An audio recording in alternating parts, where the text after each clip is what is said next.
बिस्मिल्लाहिर्रहमानिर्रहीम। Subject economics माशियात, class 4th year, government degree college for women, satellite town Bahawalpur. Students, आज हमारा topic है मल्टीप्लायर, इन्वेस्टमेंट मल्टीप्लायर। ज़ारिब कहते हैं इसको उर्दू में। इसकी सबसे पहले मैं डेफिनेशन बता दूं आपको। जब मईशत में, इकोनॉमी में इन्वेस्टमेंट की जाती है तो उस इन्वेस्टमेंट का इनकम के ऊपर मल्टीपल टाइम इफ़ेक्ट होता है। फॉर एग्ज़ाम्पल 1 करोड़ की इन्वेस्टमेंट की जाएगी तो इनकम में फॉर एग्ज़ाम्पल 5 करोड़ तक इजाफा होगा। तो 5 टाइम्स, अगर हम इन्वेस्टमेंट और इनकम का कंपैरिजन करेंगे, हम कहेंगे 5 टाइम्स इंक्रीज़ हुआ है। ये जो वैल्यू 5 है, जो उसे उनके दोनों के चेंज को डिवाइड करके हम मालूम करेंगे, ये ज़ारिब कहलाता है, ये मल्टीप्लायर कहलाता है। अगर मल्टीप्लायर के फार्मूले की बात करें तो फार्मूला इसका होगा delta Y over delta I, यानी वाई में, इनकम में, नेशनल इनकम में आने वाला वो चेंज जो इन्वेस्टमेंट के चेंज की वजह से आया है, दिस इज़ कॉल्ड मल्टीप्लायर। और इसे के से शो करते हैं। इसकी रीज़न क्या होती है, इसके बैकग्राउंड में क्या चीज़ है। जब इन्वेस्टमेंट की जाती है किसी भी डिपार्टमेंट में, किसी भी सेक्टर में, तो उसका इफ़ेक्ट सिर्फ उस जगह पर नहीं हो रहा। जब इन्वेस्टमेंट शुरू की, प्लान किया, स्केच बनाया, आर्किटेक्चर से कांटेक्ट हुआ, उस बिल्डिंग को कंस्ट्रक्ट करने की बात हुई, तो जो कंस्ट्रक्शन इंडस्ट्री है, जो कंस्ट्रक्शन करेगी, वहाँ से मटेरियल परचेज़ किया जाएगा तो उनके मटेरियल की डिमांड बढ़ेगी, उनके मटेरियल की प्रोडक्शन बढ़ेगी, उनके जो एम्प्लॉइज़ हैं उनके वर्किंग आवर्स बढ़ेंगे, उन्हें इनकम ज़्यादा मिलेगी। फिर उनकी सेल हुई तो उनकी इनकम बढ़ गई। फिर वो चीज़ वहाँ से ट्रांसपोर्ट होके वहाँ पहुँची तो ट्रांसपोर्टेशन से रिलेटेड जो तमाम लोग हैं उनकी इनकम में इजाफा होगा। फिर जहाँ पर वो कंस्ट्रक्शन हो रही है, जहाँ पर वो फैक्ट्री या कारखाना लगाया जा रहा है, जितने लोग उसमें उस कंस्ट्रक्शन के काम में, प्रोसेस में इन्वॉल्व होंगे, उन सबको इनकम मिलेगी। जब कंस्ट्रक्ट हो जाएगी वो फैक्ट्री या कारखाना, तो उसके आसपास छोटी छोटी सी जो भी मार्केट्स डेवलप होंगी, उन तमाम लोगों की आमदनियों में इजाफा होगा।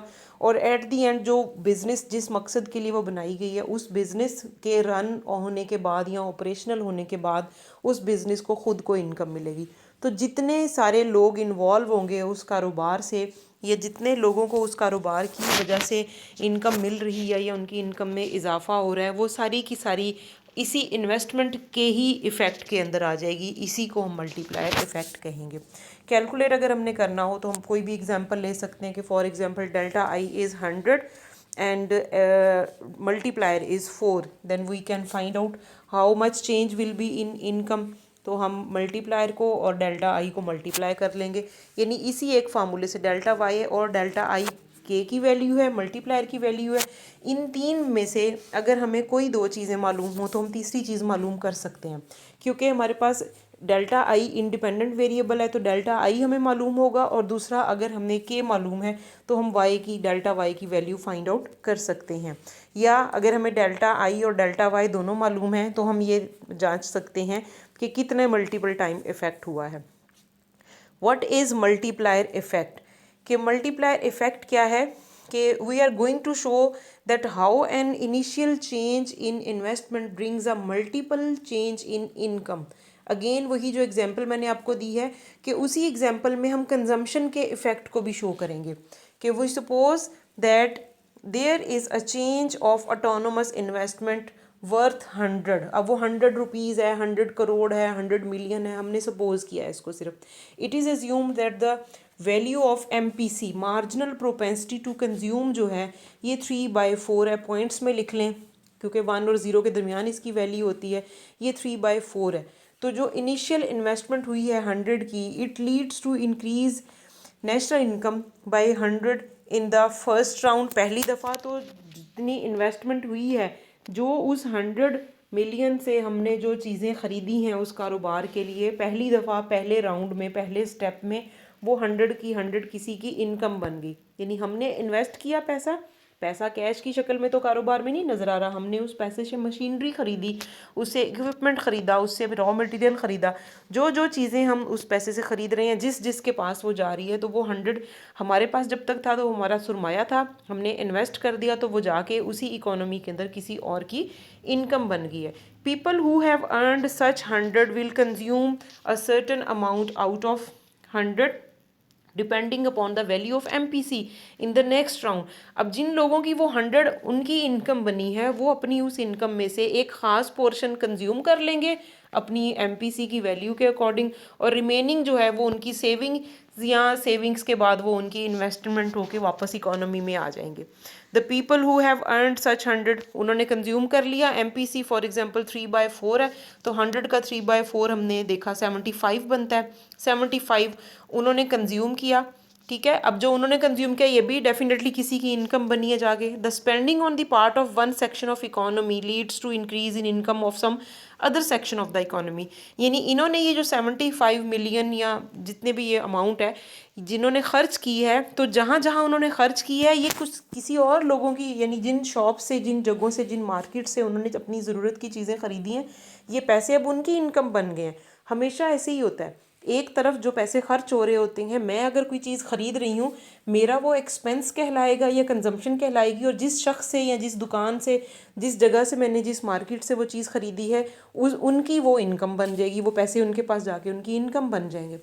The spending on the part of one section of economy leads to increase the income of some other section of the economy. इस तरह से अब 75 जो है ये नेक्स्ट राउंड में कुछ और लोगों की इनकम बन जाएगी। अब वो लोग क्या करेंगे, वो भी अगले राउंड में, अगर इकोनॉमी में टोटल जो MPC है ओवरऑल लोगों की 3/4 है, तो हर राउंड में जिनकी जो इनकम बनेगी वो अपनी इनकम का 3/4 पार्ट कंज्यूम करते जाएंगे, और बाकी उनकी सेविंग्स या उनकी इन्वेस्टमेंट्स होंगी। अब वो जो पार्ट कंज्यूम कर रहे हैं वो उनकी कंजम्पशन है, और उसी इकोनॉमी के अंदर कुछ और लोगों की वो इनकम बनती जाएगी। इसे अगर हम कैलकुलेट करते जाएं, आप एक टेबल की फॉर्म में भी इसे कैलकुलेट कर सकते हैं, आप चाहें तो इक्वेशन की फॉर्म में भी कर सकते हैं। कैलकुलेट करके जब हम इसको बिल्कुल एंड तक, इसका इफेक्ट कम होते होते होते होते बिल्कुल ख़त्म हो जाएगा, तो हम इसे टोटल करेंगे, तो टोटल आंसर इसका आ गया 400। अब हम चेक कर सकते हैं कि डेल्टा आई कितना था 100 और डेल्टा वाई कितना निकला है 400, तो इसका मतलब है कि मल्टीप्लायर की वैल्यू थी 4। अब हम मल्टीप्लायर को एक तो delta Y over delta I से कैलकुलेट करते हैं, इसी बेस पे मल्टीप्लायर का एक और फार्मूला भी है जो कि MPC से रिलेटेड है, 1/1 माइनस MPC।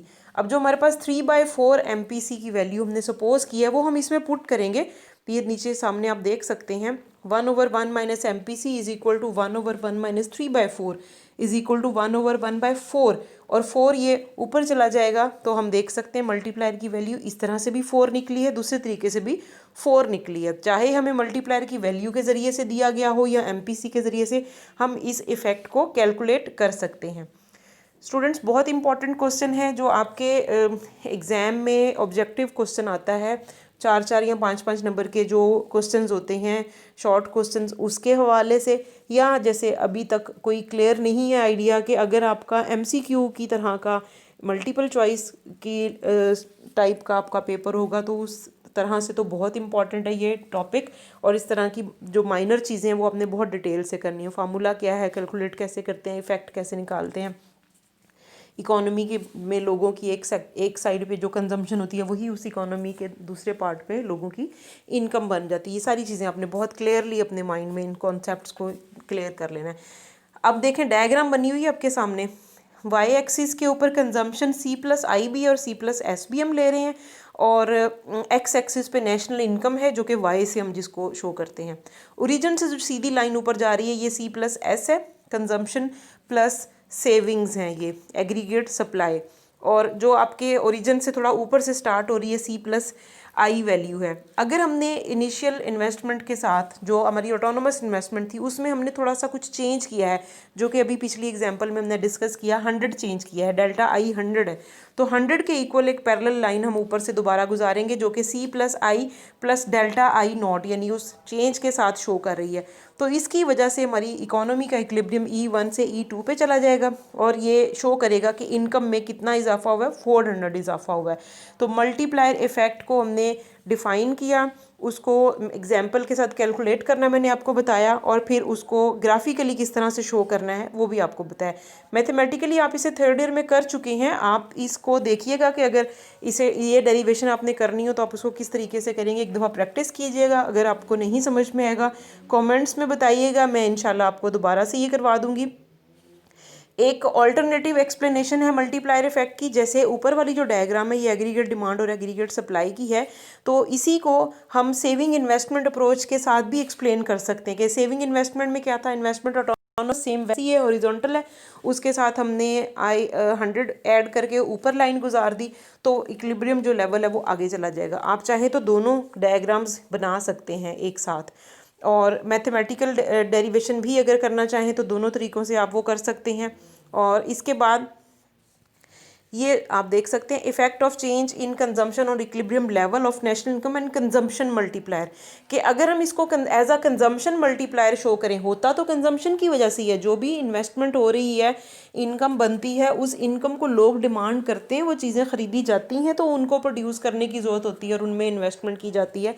लेकिन अगर एग्जामिनेशन में सवाल आता ही ऐसे है कि कंजम्पशन इन मल्टीप्लायर बताएं, तो आपने इसी के साथ बेस में सी लगाएंगे, साथ इसके सबस्क्रिप्ट, और delta Y over delta C लिख देंगे कि आमदनी में आने वाला वो चेंज जो कि कंजम्पशन की वजह से आ रहा है, और इसी तरह से हम मल्टीप्लायर को कैलकुलेट कर लेंगे। सेम बिल्कुल वैसी ही एग्जांपल है, इफेक्ट इसका ऑलमोस्ट वैसा ही होगा, सिर्फ सी प्लस आई में हमने पहले आई में चेंज ऐड किया था, अब आप देख सकते हैं C plus I plus delta C naught, इन दोनों को कर लेंगे स्टूडेंट्स। आप कोई भी इशू होगा तो आपने उसको कमेंट्स में पूछना है। और यहाँ पर एक पॉइंट दिया हुआ है पैराडॉक्स ऑफ थ्रिफ्ट, ये एमसीक्यू के हवाले से बहुत इंपॉर्टेंट है। क्या फिनोमिना होता है पैराडॉक्स ऑफ थ्रिफ्ट, क्या चीज़ होती है? अगर किसी सोसाइटी में लोग पहले से ज़्यादा सेविंग करना चाहें, तो उसका रिज़ल्ट ये निकलता है कि सोसाइटी जो है पहले से उतनी या उससे कम अमाउंट सेव कर सकेंगी। ठीक है, higher the attempt to save less is saved.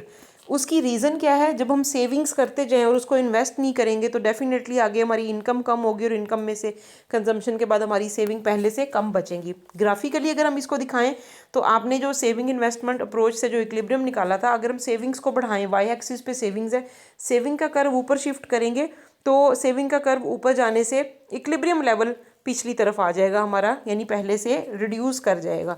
तो इसलिए आपने इसको एज अ एमसीक्यू इस पॉइंट को क्लियर कर लेना है कि पूछा जा सकता है एग्जामिनेशन में, इसके साथ ही, इस टॉपिक के साथ ही, मल्टीप्लायर के टॉपिक के साथ। तो आपको इससे पीछे मैंने पढ़ाया था नेशनल इनकम इक्विलिब्रियम डिटर्मिनेशन क्या होता है और मल्टीप्लायर या ज़ारिब क्या होता है, ये हमने आज कर लिया है। दोनों टॉपिक्स को रिवाइज़ कर लें, और मैं जैसे कॉलेज स्टार्ट होंगे इंशाल्लाह तो फिर आप इसका मुझे टेस्ट या क्विज़ की फॉर्म में एमसीक्यूज़ की शक्ल में आपसे टेस्ट ले लेंगे, ताकि आपको अंदाज़ा हो सके कि यूनिवर्सिटी अगर एमसीक्यूज़ की तरह से टेस्ट लेती है तो आप किस तरह के क्वेश्चंस आ सकते हैं, कि क्या पैटर्न हो सकता है, आपकी प्रैक्टिस हो जाएगी। अभी आपने थॉरोली पढ़ना है, जो टॉपिक आपको पढ़ाया जा रहा है आप उसको बहुत अच्छे तरीके से डिटेल से समझ के पढ़ेंगे। उर्दू मीडियम के स्टूडेंट्स अपनी बुक से करें, इंग्लिश मीडियम के पास जो बुक है वो अवेलेबल वहाँ से करें। असल चीज़ है आपने टॉपिक को कवर करना है, जिस बुक से भी चाहें आप उसको तैयार करें। Thank you.